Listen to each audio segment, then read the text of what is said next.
দখলজাৰ মাটি তাৰ কি ভাবে শুনক। কোনোবাই আপোনাৰ মাটি দখল কৰি বহি আছে, তেওঁৰ বিৰুদ্ধে যুঁজিবলৈ কেনেকৈ সাজু হ'ব? নাম্বাৰ 1, গোটেই নথিপত্ৰ সংগ্ৰহ কৰিব, যেনে ফটোগ্ৰাফছ, ভিডিঅ'জ, মাটিৰ কাগজ, ছাৰ্ভে ৰিপৰ্ট, সাক্ষীৰ ষ্টেটমেণ্ট, যাতে আপুনি মালিকীস্বত্ব আৰু বেদখল প্ৰমাণ কৰিব পাৰে। নাম্বাৰ 2, লেণ্ড ৰেভিনিউ অথৰিটিছক অনুৰোধ জনাই অভিযোগ দিব, যাতে তেওঁলোকে হস্তক্ষেপ কৰে। নাম্বাৰ 3, বেদখল আঁতৰোৱাৰ দাবী জনাই বেদখলকাৰীক এটা লিগেল নটিচ পঠিয়াব। নাম্বাৰ 4, তথাপিও যদি সমস্যাৰ সমাধান নহয়, আপুনি এজন চিভিল এডভোকেটৰ পৰামৰ্শ ল'ব। প্ৰাসংগিক আইন মতে ইনজাংচন আৰু পজেশ্যনৰ কাৰণে কোৰ্টত চিভিল স্যুট ফাইল কৰিব।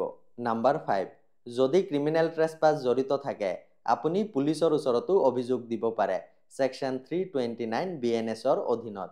আপোনাৰ অধিকাৰ আৰু মাটি ফলপ্ৰসূভাৱে সুৰক্ষিত কৰিবলৈ সময়মতে ব্যৱস্থা লোৱা আৰু সঠিক নথিপত্ৰ সংগ্ৰহ কৰা অতি গুৰুত্বপূৰ্ণ।